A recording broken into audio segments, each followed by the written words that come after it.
Hello everyone! Welcome sa aking YouTube channel. So finally, makakapag-upload ako ulit ng panibagong video since na-busy ako sa aking TikTok account and sa mga private readings. So medyo napabayaan ko nga talaga ang aking YouTube account, no? So anyways, para sa mga nag-aantay ng panibagong uploads, so here we are. And ang pick a card natin ngayon is, sino nga ba ang inyong future partner?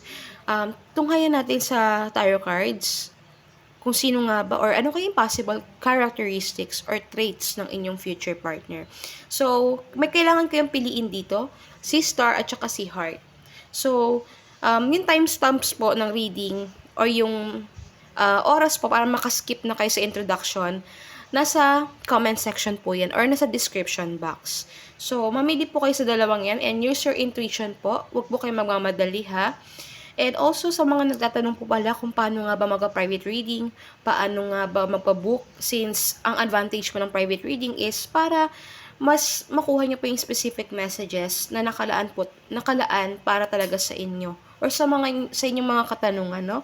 So, my Facebook page po is Readings by L. So, same po yung profile picture sa TikTok ko po and sa Facebook page ko consists of 2.9k followers as of the moment kung hindi po nadadagdagan or 3k followers. So, sige, pag nakapili na po kayo, you can skip this introduction po. And straight na po kayo sa comment section or sa description box. So, hello sa mga nakapili ng pile number 1. So, ito na yung reading para sa inyo. So, take what resonates and leave the rest. Okay? So, sino nga ba ang inyong future partner? So, by the time na makikilala nyo ito, okay, meron kayo sa inyo, ma-witness ninyo na itong future partner ninyo is someone that is medyo may pagka-possess or possess tuloy. May possession issues or medyo obsessed when it comes sa'yo. Hindi naman siya to the way na parang nakakatakot, no? It just means na strong lang talaga or malakas yung attraction sa inyo ng taong ito. And alam niyo sa sobrang addicted or attracted siya sa inyo, mapansin ninyo na by the time na mag-date or magkakaroon na kayo ng connection ng taong ito, medyo magiging dependent siya sa'yo. May mga times na kapag hindi mo lang siya nare-response ng text or chat, medyo magtatampo itong taong ito, no? And, ayun nga, parang feeling kasi ng taong ito is nakatali siya sa iyo. So, medyo kailangan mo lang talagang ingatan or parang alam mo yun, wag mong basta-basta pababayaan tong taong ito kasi medyo madali nga siya magtampo. And, yun lang talaga, malakas lang talaga masyado yung attraction niya when it comes sa'yo. No? So, may pagkaano siya, codependent issues. Pero, nasa inyo na lang talaga to kung paano nyo i-manage yung connection niyo with this person. But, para sa akin, I don't see it as someone na parang pangit naman yung dating, no? Hindi naman. Sadyang ano lang talaga, may pagkatampuhin itong taong ito. And also, yung iba sa inyo, yung person na to, magaling pumorma, no? Magaling siya mag-match ng outfit niya, lalo sa first date ninyo. Mapapansin nyo talaga, lalo kapag nag-try na kayo na mag-getting to know each other. Magaling siya pumorma. And yung iba naman sa inyo is galante, lalo kapag mag-date kayo. And itong taong ito kasi is, meron talaga siyang future plans when it comes sa inyo. Bakit ko nasabi? Kasi, sa mga cards dito, tarot cards here, lalo na kapag nag-set na talaga kayo, or nagsama na kayo ng taong ito, this person, kung darating kayo sa point na magkakaroon ng challenges, itong taong ito, hindi siya basta-basta bibitaw. Okay? At some point, ipaparamdam sa'yo ng taong ito na kahit sabihin natin na minsan magtatampo siya, pero kapag ikaw mismo, parang pinakitaan mo siya na para bang susuko ka, hahabulin ka ng taong ito. Yun nga, kaya nabanggit ko kanina na medyo may issue siya about codependency. Example to. Sample lang ha. Kunwari, kayong mga nanonood ngayon, makikipaghiwalay kayo kay person kasi nga may galit kayo sa kanya. Pero itong taong ito, para siyang ayoko siyang sabihin na parang aso, pero parang ganun na nga.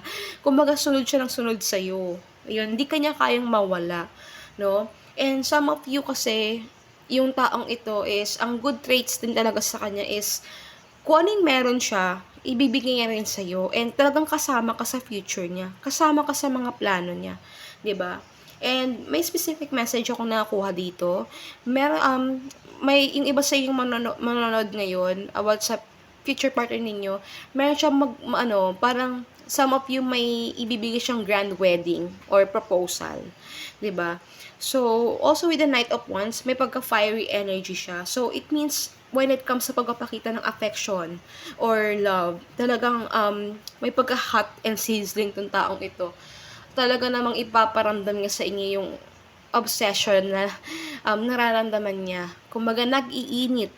Ayun. So, iba yung pile number 1 ha. Hindi lang basta-basta pagpapakita ng love, kundi pagpapakita talaga ng um, matinding attraction. Okay? So, ayun. Ito po yung energy reading para sa mga nakapili ng pile number 1. So, pile number 2 naman po ako. Hello sa mga nakapili ng pile number 2. So, here's the reading para po sa inyo. Sino nga ba yung future partner ninyo? So, actually, kung hot and sizzling yung pile number 1, for this pile number 2, pansin ko, masyadong genuine or affectionate itong person ninyo, no? Pag nakita or nakilala at nakasama niyo itong future partner ninyo, talagang masabi ko na for eternity, eternal ang pagsasama ninyo. Kumbaga, may feel mo sa taong ito na comfortable ka sa kanya and compatible kayong dalawa. And I can sense na mapupunta talaga sa wedding yung connection ninyo with this person. May proposal sa itong taong ito, no? Regardless kung anong gender. So, kung ikaw naman mismo na nanonood ngayon is ikaw yung dapat mag-pursue, well, this person is, siya na mismo yung mag-offer or mag-open up sa'yo nung tungkol sa wedding. Some of you, ha? So, talagang, masabi ko na totally for commitment yung connection ninyo, divine connection with this person.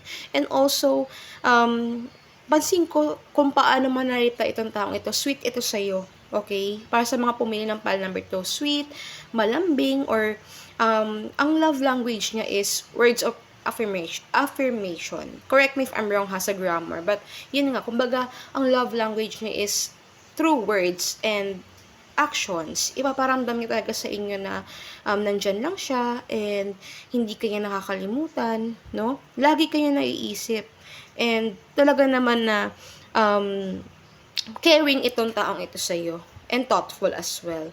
So, King of Wands and Queen of Wands, puro wands. So, may pagka-mature mag-isip itong taong ito. And, alam mo yon may nakuha akong specific message Meron sa inyo kasi, mas matanda ng konti lang naman or may age gap sa inyo ni person. Kaya itong taong ito, parang pwede siyang isimilar sa energy ng parang may pagka-nanay or tatay energy. Ganon. Minsan pagkasabihan niya kayo sa mga kung anong dapat ninyong gawin. Tuturuan niya kayo kung paano kayo magdesisyon or paano kayo mag-take ng action into something or to some situations, no? Gagabayan niya kayo. Maganda yung characteristics ng taong ito. And 7 of Pentacles, pansin ko sa buhay, career-oriented or goal-oriented to. Masipag ito, no?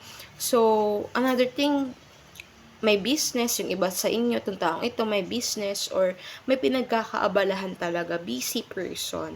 So, ang medyo negative lang siguro sa taong ito is, sometimes, lang siya, hindi siya marunong mag-control ng emotions niya, lalo na kapag nagagalit. Kumbaga, may pagka-ma-pride, ayun. Okay, hindi naman lahat sa inyo is get yung partner niyo, pero, yun nga, ninakuha ko ditong message na may pagka-ma-pride si person. So, hindi talaga maiwasan na minsan, akala ninyo is papabayaan na kayo ni person. Pero pag nag-cool down yung inis niya or galit niya, maglalambing naman to, mag-a-approach naman to sa inyo.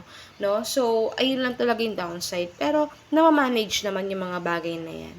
Okay? So, anyways, ito na yung whole energy reading for pile number 2. So, I hope naka-resonate kayo. And also, don't forget pala to follow my TikTok account, Readings by Elle. As of the moment, or as of now, may 35 or 36K followers po. Okay, so thank you po sa panonood.